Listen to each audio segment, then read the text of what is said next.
Well, from the depths to the dunes, that's the topic of today's video. We were just mind blown by the emergence of Lake Manley and Death Valley at Badwater Basin. And so we returned today to look around again, see how it still looks. It's the first Saturday in March, March 2nd, I think. And normally I wouldn't come over here on a Saturday because I'd expect it to be busy. But it's really the last opportunity we had to get over here. We were actually already supposed to be on the road back to Wyoming, but we've been delayed with some van repairs. We're waiting on parts. And we have crazy wind today. I mean, just insane. 60+ mile an hour gusts. We've got dust storms all over the place as we're coming over here to Death Valley today. And we thought it might not be so busy. Actually, I thought it might not be so busy because of the wind. Melanie said, oh, it's going to be busy. So turns out she was right. So we went by Lake Manley. It's packed. We couldn't even find anywhere to park. People are parked all along the sides of the roads and everything. So we jumped ahead. So Lake Manley's the depths. It's at Badwater Basin, 282 feet below sea level. And we came over here now to the Mesquite Flat Sand Dunes, which of course is the dunes. So depths to dunes. I can't even say it. There's a little less crowded here, which is great. So we're going to check this out. This wind is blowing like crazy, so there's all kinds of dust, and I don't know, it's kind of interesting looking, right? That's how these sand dunes get formed. Well, the Mesquite Flat Sand Dunes is one of the few locations in Death Valley where large sand dunes are formed. Sand dunes such as these require three things to form: sand, wind, and a barrier. So the sand source is eroding from the mountains to the north that you can't see because of the wind and the dust today. The wind to move the sand around is quite common in this valley, in Death Valley here. It's especially prevalent today, but it's quite common here. And the barrier is provided by the mountains to the south. So as the wind blows the sand along, it reaches the barrier and it drops, and you end up with sand dunes forming. This dune field is named for the mesquite trees that grow here. There's quite a few of them. There's also a lot of creosote around here. In addition to the mesquite trees, these dunes are also home to wildlife like nocturnal kangaroo rats and sidewinder rattlesnakes. I don't mind if I see a kangaroo rat, although they're pretty much nocturnal, so we probably won't. I really hope I do not see a sidewinder today. Hopefully they're staying tucked down and out of the way. So anyway, we're going to explore a little bit here in the dust at the Mesquite Flat Sand Dunes, the depths, and then we're going to try going back over again a little later to Badwater Basin and see Lake Manley and see how that's looking, how much water's left. And so it's kind of, instead of being the depths to the dunes, this is going to be the dunes to the depths. Meantime, we hope you'll join us for this little adventure, exploring around the Mesquite Flat Sand Dunes and hopefully again Badwater Basin and Lake Manley here in Death Valley this first weekend in March 2024.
While we're here at Mesquite Flat Sand Dunes, it's mid-afternoon and it is time for a snack.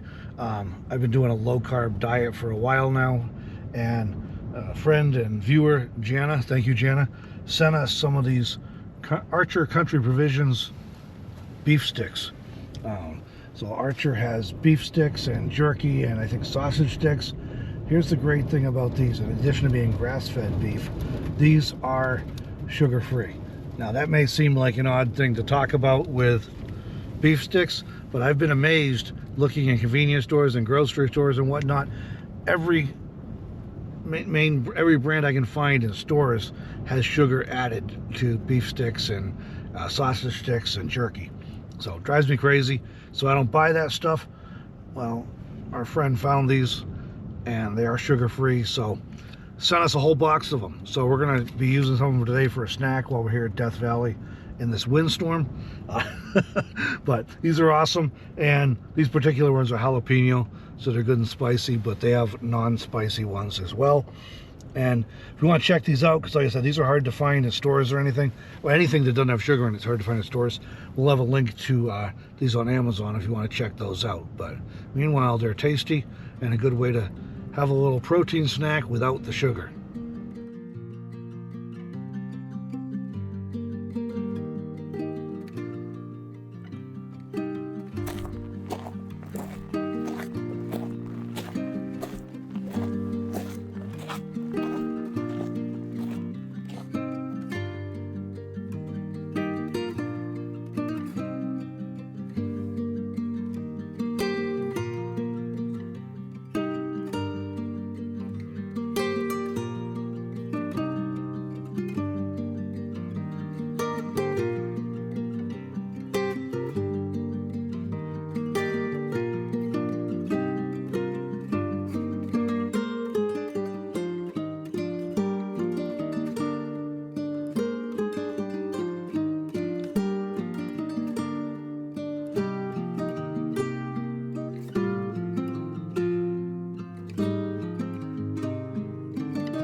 May have struck out, at least so far, over at Badwater Basin, Lake Manley, but the sand dunes in this crazy wind are awesome. A mouth full of sand, eyes full of sand, but everything else is probably full of sand, but this is awesome.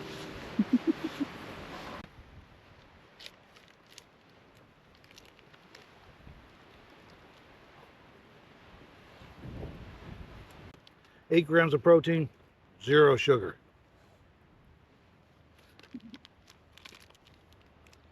It's hiking through the sand dunes in the wind. Hiking through the sand dunes is a lot of work. It's like hiking on sand on a beach, but we're going up and down. Throw in the crazy wind and it's a workout, so perfect time for a quick little snack. We're a little bit sheltered by this giant, I just forgot the name of these things, creosote. We're a little sheltered by this giant creosote bush. And I did look around carefully to make sure there are no sidewinders in sight before I sat down for a snack. I just want to point out I did do something on my hair this morning. Melanie can vouch for me. I stopped to clean up and get presentable, and then I stepped outside in 60-mile-an-hour wind, and so you get what you get now.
I have literally almost been blown over a couple times today with the wind, where it catch me off guard and like literally I was going over. But it's cool seeing the sand dunes with all the wind on them and seeing the sand move, because of course that's how they form and get reshaped over time. So it's kind of neat to see it happening in real time.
Well, when I think of sand dunes, I just think of the hills of sand. But one of the interesting things here at the Mesquite Flat Sand Dunes is you have areas in low spots like this where the water obviously collects and forms mud, and then it dries out, and you have this huge area of cracked mud, dried mud, and it's kind of like a tiled floor almost. But this is where the sand gets swept away, and it's just hardened mud. It's almost like walking on concrete. It's very hard. But it's pretty cool. Makes some cool formations too.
Guess we'll try up this way, huh? You can see where we're going.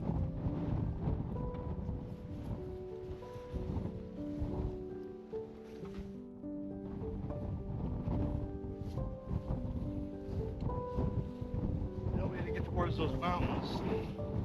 Yeah, there's a shiny bit. Yeah, oh yeah.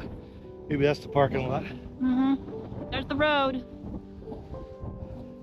See I the think road? if we go around, maybe follow that mud flat up. That might be less windy. Okay.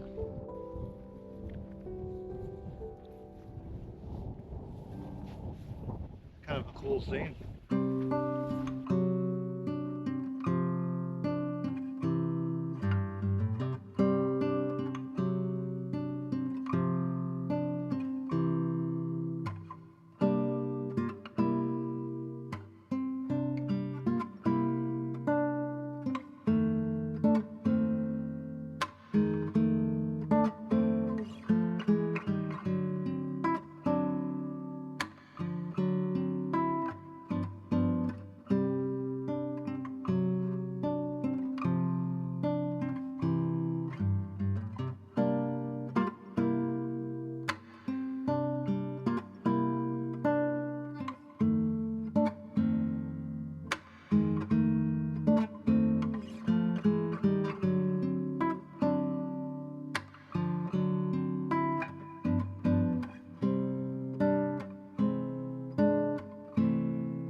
That was brutal, but it was also awesome.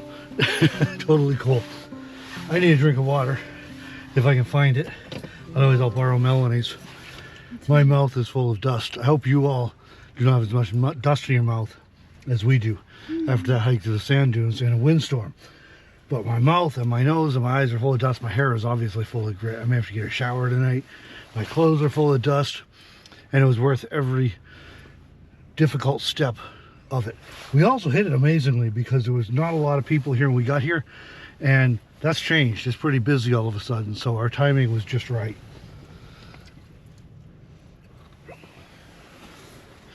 But we're gonna drink some water, maybe snack a little more on a beef stick or two, and then we're gonna head back up the other direction and see what we can find for you guys at Lake Manley in Badwater Basin.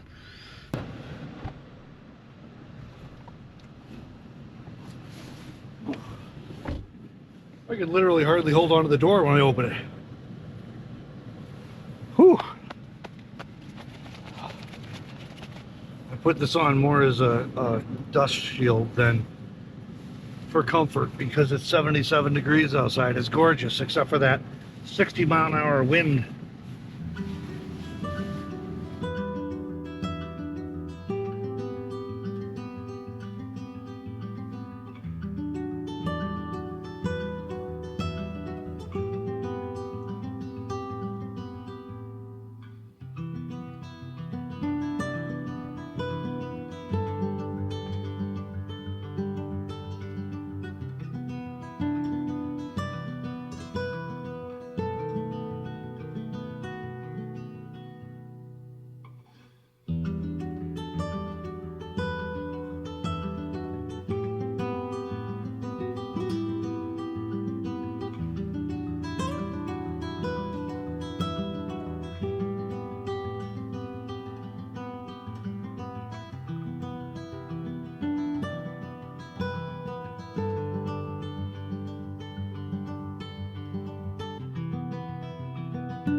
So we made it back to Lake Manley here in Badwater Basin. So this is a really cool phenomenon. This was once upon a time, was now Badwater Basin, which is a salt flat, was once a 700-foot deep lake known as Lake Manley. That lake dried up, left behind a salt flat we know as Badwater Basin. It refilled once some years ago and lasted about a week. Well, then last summer, I think in August, when that big tropical storm hit California, it made its way up and inland and dumped a couple inches of water in Death Valley in a short period of time, and Lake Manley partially refilled, and it's still here. We were here previously at Lake Manley in January, and at that time the rangers were saying it was probably be dried up by late February, and here it is the first weekend in March, and there's at least as much water here, I think, as when we were here in January. It looks like there's at least as much, maybe a little more. So we're gonna hike down, check it out, get a better look of Lake Manley, and you all can follow along and see this. It's really, really cool, and it's an unusual thing to have this opportunity. Obviously, tons and tons of people have been seeing this on the news and are coming to check it out. But we came out again today in the wind, and this kind of the water's even a little choppy. When we were here before, the water was like glass, and today it's a little choppy with the wind, but still looks really cool. So we're gonna go stroll down to the lake shore of Lake Manley, where it's normally just a salt flat. Oh my goodness. I can't open the door.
Well, between the recent rains we've had, I guess, and certainly the wind today has kind of chopped it up.